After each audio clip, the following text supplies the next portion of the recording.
Hi guys, I'm Aussie Villa and welcome to our 10th and final episode for our first season in charge at Aston Villa. This is our quest, of course, for world domination with the greatest club on earth, in my personal opinion. And since last episode where we, of course, won the league title with two 2-1 wins in Yorkshire against Sheffield Wednesday and against Rotherham, you can see it's been 4 games, decent results.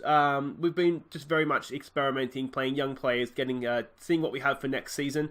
We started off at home to Bristol City. We were the much better team in this game. We got hit on the counter-attack for the goal. Jacob Badou, he got our goals. If you have a look at the match ratings, you can see we dominated the game. We really deserved to win, but we didn't. And that's what happens when you play young players, I guess. Then we played Bolton, and I was maybe a little bit piss-takey with our lineup in this one. There was some very, very experimental players in there. And we paid the price. It was an even game. I don't think we deserved to lose, to be honest. We have a look at the match ratings here again. I don't think we deserved to lose. We didn't deserve to win either. I think a draw was fair. I think it was a little bit harsh on us to lose the game. But, you know, we haven't lost many this year, so we'll take them on the chin when they come along. Then we played Millwall. Now, this was over Easter, so there was 2 sort of back-to-back games. And we weren't very strong from this. We basically played as close to our full strength team as we have just because the youngsters had just played a game. So Abraham got 2, Grealish and Foden with the goals. We dominated the first half. We were fantastic. After half time, we kind of clocked off a little bit. Jake Cooper, and I am scouting him. He was mentioned in the comments as someone to look for next year. So we're having a look at him. Very strong in the air, which I always like in a central defender. But yeah, we clocked off. You can see at the second goal, I did kind of yell a bit at them from the sideline. 30 seconds later, Foden got another goal, and that put the game to bed for us. But yeah, good performance, especially the first half. Then we played Leeds United. Now again, this was another even game where I don't necessarily think we deserved to win. Jedinak penalty opened the scoring. They equalised through a bit of a set-piece scramble in the box, 87th minute. Then Marin popped up 92nd minute to win the game for us. And again, the match ratings kind of bear that out. We were slightly the better team, as they say, as that shows there, but I don't necessarily think we deserved to win the game. But you know, again, we took Bolton on the chin, so we'll take this one as well, because why wouldn't we? You always want to win. So we're going to finish up the season today. It's Norwich at home, and if we look at the league table, we can see Norwich, they're fighting for the playoffs themselves. So big game for them, not so much for us, but we've set a record now for most points in the championship season, which is again really, really nice to do. Let's have a look at the team we're sending out, because after this game we'll have our end of season awards. There is going to be a goal of the season competition as well. It'll be a separate video, but I'll have a link up in the top corner there at the end, so you can go and vote for your favourite goal of this season. So this is the team we're sending out. Different formation. We're just sort of trialing this to see how it works. There's a potential for next season. So Moreira in goal, Oxford, Rashawn Williams and Chester as a back 3, Bree and Beck to provide the width, Jedinak, Horahan in midfield, Grealish, Hogan and Abraham as a sort of a striking trio. If you're wondering where Foden is, he's picked up an injury. His season is done, unfortunately, so that's why we don't see him in the lineup today. What do we say? Do it for our fans. I think that's all we really can say, isn't it? It's the final day of the season. We're at Villa Park. Great opportunity. No, what do you want to do? Let's give the fans the performance they're expecting. Let's give the fans something to smile about all summer. I think I like that. Some calm, we have faith. That didn't really work, did it? It was just one guy here that hasn't reacted, so we'll give him his own personal team talk, and out we go. Now, thank you again for all the names you've been leaving in the comments. I have been scouting all of them. I'm a little bit worried, to be honest. We have 40-odd million to spend in transfers over the summer. We have a lot that we need to do. I've kind of narrowed down the areas that we need. Some decent ball in there from Bree. Headed towards goal. Oh, almost a stunning start to the game. 15 seconds in. We need a goalkeeper. That is almost priority number 1. We need a goalkeeper. We need to strengthen our central defence. I think left and right back, wing back, we can get away with what we have. We have bigger concerns right now. So we definitely need to strengthen central defence. Let's see what's going to happen here. And Keita, no, I struggle with his name in my Arsenal save. I cannot. I loaned him out to Villa actually in Arsenal because I can't say his name. Now Godfrey, he's one of the ones we were looking at. A little bit too expensive. That's a decent strike, isn't it? Eddie and it's making me say his name. He's taking the piss now. Eddie and Keita. I think that's what I ended up going with. We'll give them a get creative. Yeah, so central defence I think we need to work on. And central midfield again, it's not the best, but I think with McGinn, Horahan, we have a couple of players coming back from loan actually. Tishibola, I think we could use him. Cochrane, who we signed of course already. He's on loan at Hearts at the end of the year. There's a couple. I think we can get away with central midfield again and striker. Abraham's going back again. Hepburn Murphy, I think we could use, but I don't want him to be a main option. Hogan, again, we could use him. Don't get me wrong. I just don't know that he is someone that we want to rely on to keep us in the division. Codgers, he's done. He's mentally done. Same with Lansbury. They don't like me, so we'll get rid of them over the summer. Andre Green's coming back as well, of course, from loan. I think we could use him. Davis as well, Keenan Davis. I don't know that he's Premier League quality, though, again. So, yeah, I think it's goalkeeper, central defence, and striker are the ones we really need to work on. I think wingers, we could just about get away. We have Marin, we have all the young kids. Green coming back. Hogan! Scotty Hogan levels up the scores for us. That's a good headed goal. I'm leaning towards keeping Hogan now, mainly because Codger wants to leave. I don't think we're going to get Abraham back. We can sign. I did look into the loan rules. We can have 4 loan players from English clubs, and then I think it's pretty much unlimited outside of that. We do have, of course, the Brexit rules that we need to look at. It's a work permit point system. We do have that African left back that we've signed, or left winger. The problem with him is that I don't know that he's going to get a work permit. We signed him for 600,000. He's already worth 5 million, I think. So if we have to sell him on for profit, we'll just do that. That's fine.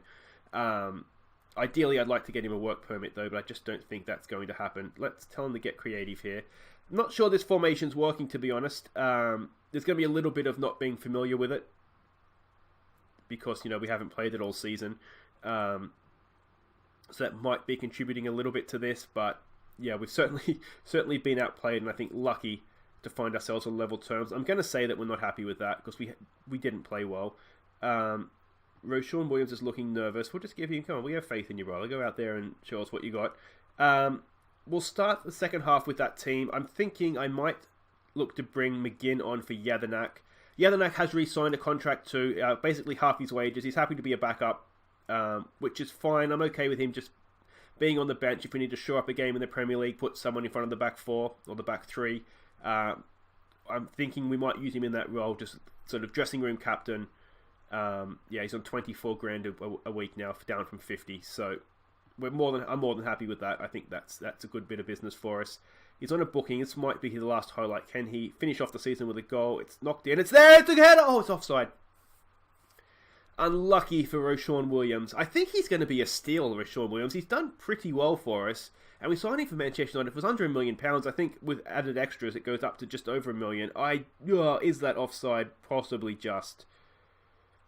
I don't know if it was Roshawn Williams, but when it's in there like that, I think you've got to give it, don't you? Okay, so let's make this change. I want to try McGinn on for Jedinak, and I want to try him as a deep-lying playmaker in this formation.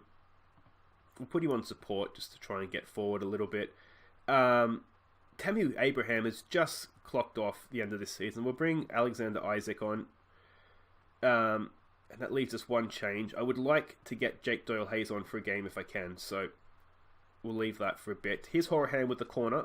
Knocks it in. It's headed down there again. Oh! Cracking save from the goalkeeper. Hogan retrieves it. It's still there for us. Horahan back in for Hogan. That's a little bit lungy. It is a penalty. I tell you what, I'm not sure that was a penalty. I don't seem to be complaining too much. I'm not sure that was a penalty. Where's Jedinak when we need him? He's an absolute weapon from the 18-yard spot, or the penalty spot, I should say. Horahan, that's horrible. That is absolutely horrible. So there we go. Horahan, we'll take him off penalties, I think. Well, we might make an explicit instruction that he is not to take them. That's not even... Why even go to that? That's a waste of my time. Yeah, so there we go. Horahan cannot take penalties. Let's show some passion here. We might actually take this opportunity. We might just take Horahan off. It's a good chance to get Doyle-Hayes on. And go from there. Taylor's picked up an injury as well. That's why we're not seeing him in this game. Back is tied, but he's their only real option at left back. We could play Badeau there, but he's not a natural. So let's go demand more here. Come on, the fans want a bit more than this, boys. We have come back into it this second half, which is good. I almost wonder if I should have said I demand a win, given that we don't really have anything to play for. But we've definitely been better this second half. Bree in for Hogan. Hogan gets a flick on there. It's the keeper's ball.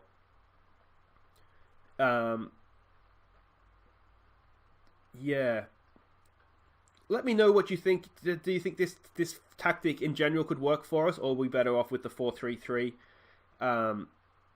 I'm a little bit torn. Oh, sorry, the 4-2-3-1, I should say.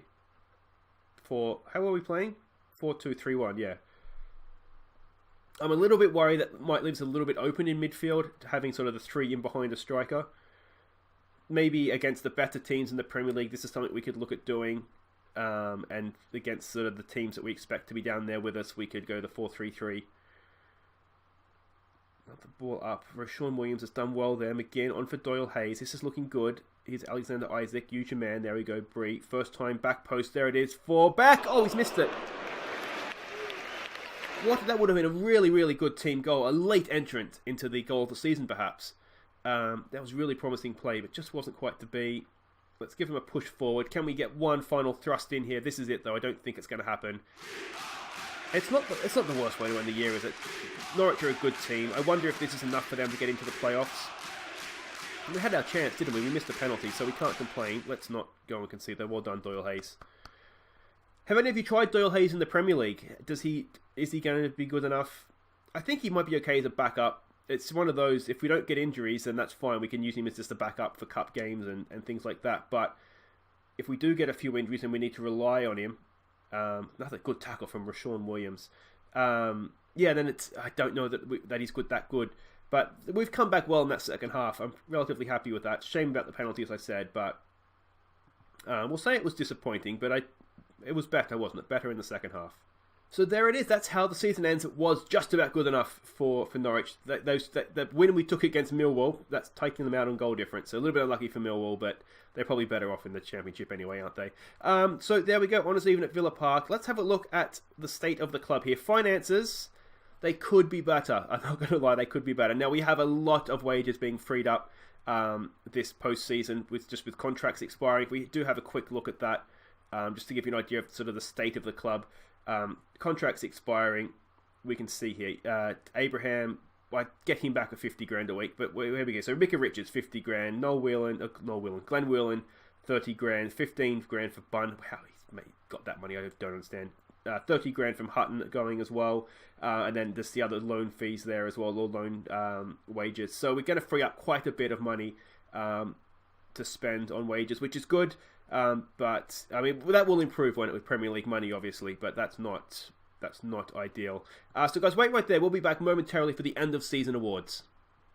Just before we get to the end of the season awards, this is of note. We've won the Under-18 FA Youth Cup, so that's good to know. Obviously, a little bit of promise coming through the academy. And if you've watched my saves before, you will know that I like to name the academy products, the regens, after you guys. If you want to have one of these guys named after you, and it looks like, as I said, there's quite a bit of promise there, just leave me a comment at Aussie Villain on Twitter as well, if you want to do it that way. And I'll look at getting one of these games. So first in, first dress. So the first people come in, get the highest potential players. But yeah, if you want to have one of these guys named after you and be an FA Youth Cup champion yourself, just leave a comment below. Okay, welcome back. It's end of season awards time, and let's have a look at what we have here. Player of the year, fans play of the year, Tammy Abraham. I don't think there's many arguments about that. He scored an absolute ton of goals. Had a Grealish and Horahan. Some of his goals he scored this year, absolute worldies, weren't they? But they're the top three players. Goal of the season. Now, we are going to have our own vote for this. There'll be a thing up there to go and, it's a separate video, so to go and watch that and vote for your favourite. The game gives us John McGinn's. I think Horahan's been absolutely ripped off. There was a cracking goal from McGinn. Let's look out for that one. But some of Horahan's, he almost needs his own compilation because he's just had that many worldies. Mads Beck, player of the season, or signing of the season, I should say, 8.3 from Brentford. He did okay, didn't he? We didn't really sign that many players. Foden maybe is a loan player, but he's not really a signing, is it? Abraham, young player of the year. I don't think we can argue with that. And if we look at the team of the year, Moreira in goal, that's fair enough. Taylor, Twanzebe, Chester, and Bree sneaking in there ahead of El Mohammadi, maybe. I think that just shows they underused Bree, if anything else, doesn't it? Horahan and Jedinak in midfield, they were our sort of go-to there, so that makes sense. Grealish, Foden, and El Ghazi. I thought El Ghazi was a bit disappointing this year, but Foden and Grealish certainly definitely worth a mention. Abraham up top, that's a no-brainer. Look at the stats. Top goal scorer, Abraham with 29 goals. Abraham, the highest average rating with 7.52. Grealish, 18 assists, tops out on that one. Jedinak, 84% pass completion, more than just a destroyer in midfield and scorer of great goals, and general all-round legend. Tammy Abraham, 9 man of the matches was the most. Neil Taylor, 9 yellow cards. Twanzebe got himself sent off twice. It's a little bit disappointing, isn't it? I don't know if he'll be back next season, and we'll see what we can do. We do need central defenders, so we'll see what we can do there. Season in review: we lost in the FA Cup fourth round to Newcastle. That was okay.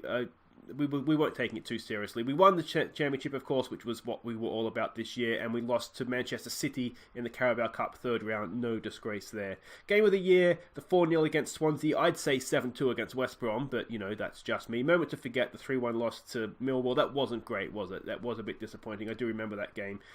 We averaged 82% of Villa Park capacity.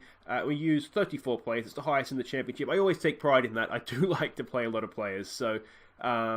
expect that we'll be right up there next year in the Premier League as well. Squad dynamics up there. I think this is important ahead of the off-season.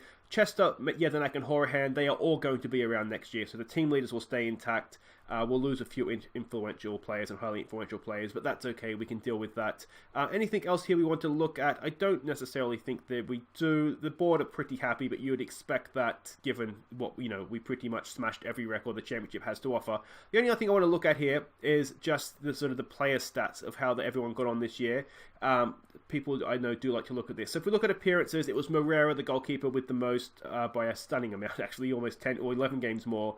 Horahan, Abraham, and Chester, they were sort of go-tos for us, along with Grealish. So no real surprises there, I don't think, among... maybe Foden would have played a few more games, ideally, but... what can we do? Goals, obviously it was Tammy Abraham that led the way, ahead of Phil Foden. Antonio Marin, 10 goals in 21 starts. I think he could be important for us next year, especially if we play with wingers. He's a really, really good player. Let's have a quick look there so you can sort of see what I'm talking about. Really, really good dribbler of the ball. Decent finisher as well. Flair obviously is right up there. I think he'll be important for us. Good with either foot as well. I think he'll have a big year for us next year. Grealish as well chipped in with 9 ahead of Hogan, Jedinak with 6. And Horahan only scored 5, but all 5 of them were absolute stunners. As you will have noticed if you've watched the goal of the season thing. If you haven't, I do recommend going and look at that because Horahan's goals are just sensational. Grealish, 18 assists, leads the way, head of Horahan with 11. I think a few corners come into that. Balassi, McGinn as well with 7. Foden, Mads back. That's not bad actually. 5 assists from left back after from 20 games, 1 in 4. A few subs appearances there as well, so maybe there's a few there. Marin, 5 assists. El Ghazi, I don't understand how El Ghazi's in team of the season, especially ahead of Marin, although Marin tended to play on the left, so I rambled on enough on that point. Blackett Taylor, 10 games, 2 goals, 4 assists. That's not too bad, is it? You can see the rest of them there. Average ratings there, we already know Tammy Abraham was top. Foden was up there, along with Neil Taylor. That surprises me a little bit. Horahan, Grealish, El Mohammadi, that doesn't surprise me. He was quite good most of the season. Balassi, when he played, of course, his broken leg kind of meant his season was a bit curtailed. But again, not bad stats, is it, for considering he started 14 games. Chester up there as well. Marin, Twanzebe. You can see a lot of guys up there above the 7s. Again, Blackett Taylor, that's impressive, isn't it? McGinn as well. Anybody else there surprises me. Davis was on loan, so we don't necessarily pay attention to that. But there we go. So that's sort of how the team did, how the squad did this season. But guys, that's it for our year in the championship. Hopefully never to return. If you have enjoyed this episode, you have enjoyed this season, please do hit thumbs up. Subscribe if you're new. Don't forget to ring the bell because coming back on, what's today? Thursday. So coming back on Saturday, we're going to get the Premier League underway. There'll be a whole bunch of new signings as well. So make sure you come back for that. And again, thank you for all your suggestions on players to scout and sign, because that has come in very, very helpful, I can tell you. But like I said, that's it for this episode. Do check out Goals of the Season if you haven't had the chance to do that already. I've been Aussie Villain. Thank you so much for watching, and I will see you in the Premier League. Take care.